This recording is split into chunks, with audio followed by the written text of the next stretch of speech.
A year ago, I was responsible for getting different speakers for an organization that I am a part of.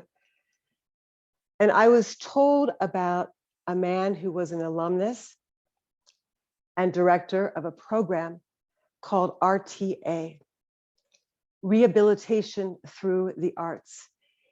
It is a program that offers theater and dancing and poetry and visual arts to people who are incarcerated in the state of New York. I know there are programs all throughout this country, but this one specifically is in the state of New York. And by their own description, RTA uses the transformative power of the arts to help people in prison develop skills to unlock their potential and succeed in a larger community. I'm going to share with you today, with the help of Lori, a video clip that is about 7 minutes and change from a larger documentary that was entitled Unlock. I think you'll see clearly that some of the parallels in their work and the work that we do here in our practice. So Lori, if you can play that for us, that would be great.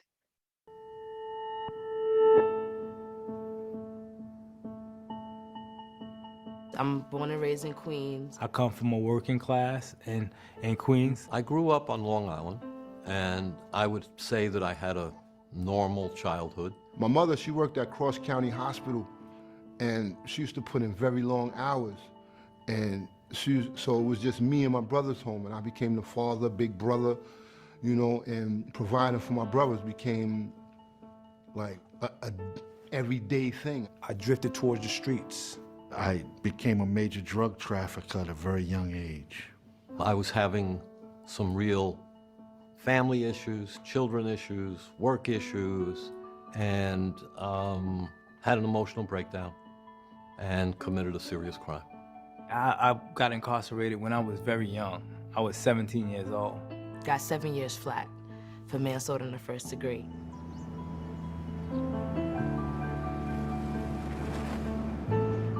Going to a maximum security setting, you really prepare yourself for the worst. It's like, stand over there, don't move, don't look at me, put your hands on the wall. So it's like a big place where everyone's pretty confused but robotic at the same time. My first thoughts was, my God, how am I gonna do this?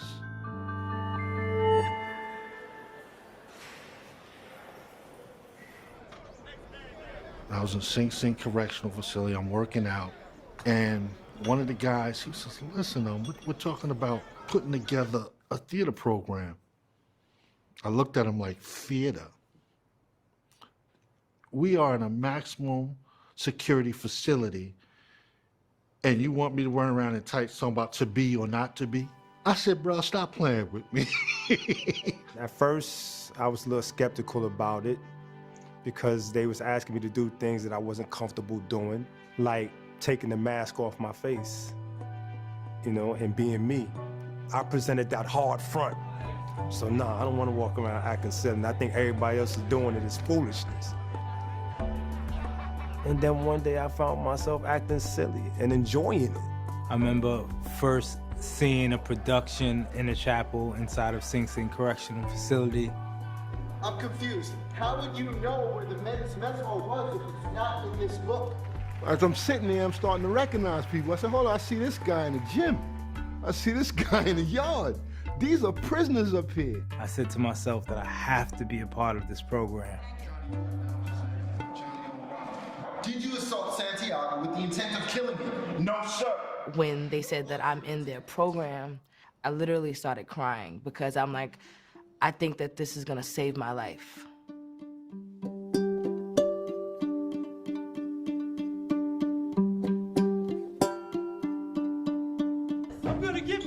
My son was maybe 7 at the time, and he had this love for the Scarecrow. So when the opportunity came to do the production, The Wizard of Oz, I said, I have to try out for the Scarecrow. That production was the first production that department allowed families to see. And it was the first time my son saw me on stage. He loved it so much. His footage of him dancing along when I'm dancing. For me, it was like, all right, you have to put on a show, okay, in front of all of these people, and you have to remember that your daughter is watching. Then could you help me get back home again? You got your silver slippers. They'll get you home in no time. I just knew that I was gonna put on a play, it was gonna be great, and I was gonna have a nice time. But when we sung the song Home, it hit me because she'll be leaving there without me. And I didn't know how to handle that yet because I didn't think that far through.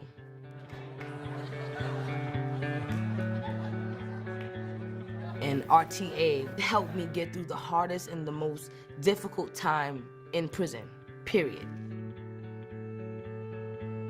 Some of the things that you learn from RTA that really help you survive in prison is the communication skills, to be able to talk, to be able to express yourself.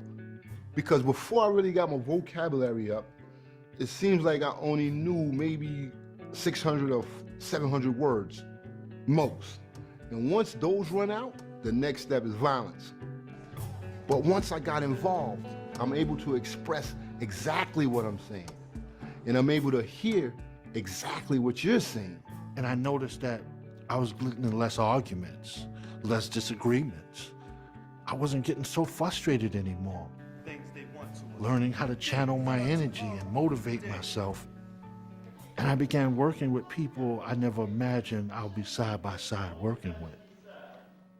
For the first time in many people's life, including my own, we see and we act in a way that allows us to leave who we are behind, and we take on a role. When you become that new person, then you can understand a little bit about how you might have hurt others and how they felt. And that's a real awakening. 90% of the people that's in prison are coming home. They're gonna come home. They're gonna be standing next to you in the grocery aisle. They're gonna be standing next to you in the barber shop, car wash. They're gonna be on the train with you, on the bus. How do you want them to be?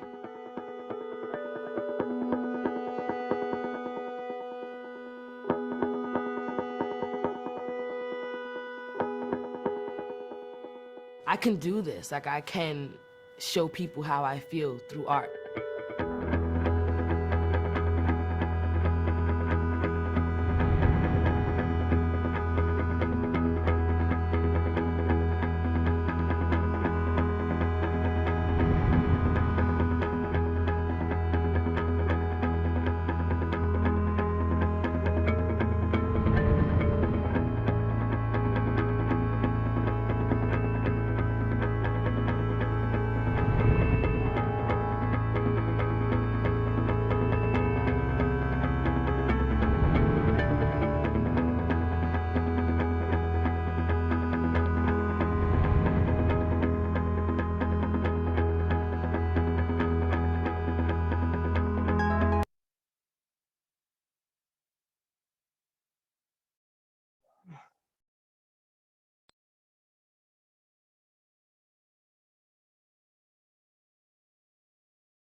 So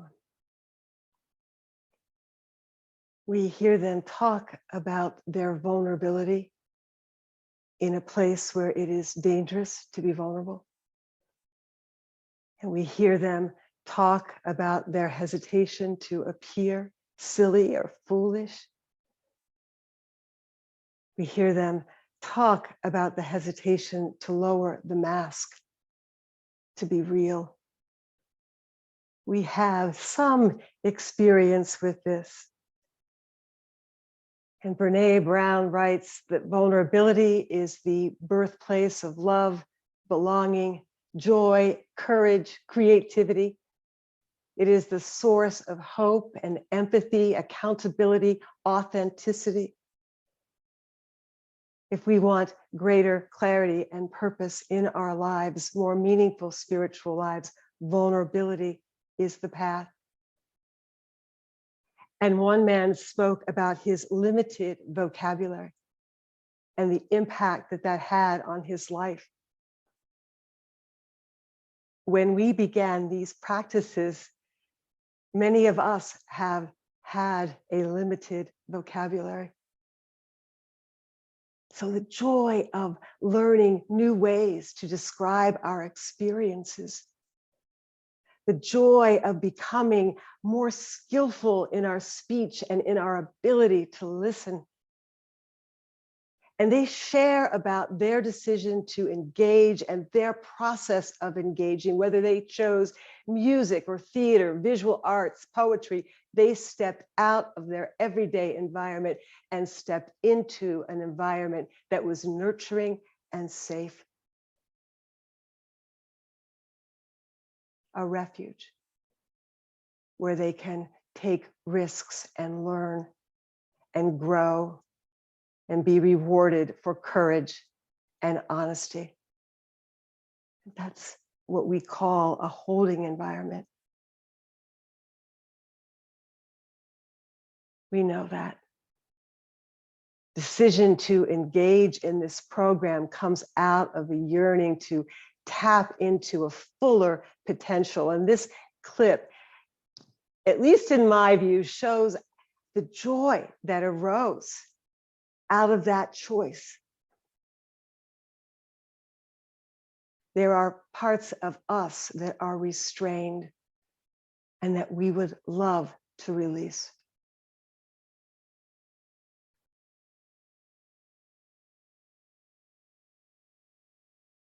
We heard a man say, I get to leave myself and be in another role. And in doing this, he said, and he thought many, many people there begin to understand how we might have caused harm. That's the groundwork of compassion, that capacity to empathically reverse roles with another. And the joy of that dad dancing for his son, and the joy of that son watching his dad dance. The joy of the mom singing for her daughter. This clip expressed, I think, what we so often talk about and practice and orient toward. The joy of liberation and all the little steps along that way. The joy of discovering a higher hidden potential beyond perceived limitations. The joy of authenticity, the joy of connection. And as Lori spoke about so beautifully yesterday, the joy of transformation and the challenge and difficulty in that as well. So here are the last two stanzas of the song that the woman was singing, called Home, from The Wiz.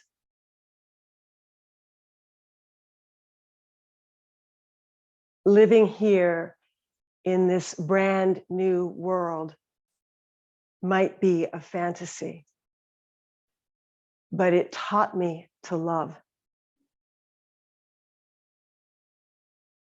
So it's real to me. And I've learned that we must look inside our hearts to find a world of love, like yours, like me, like home.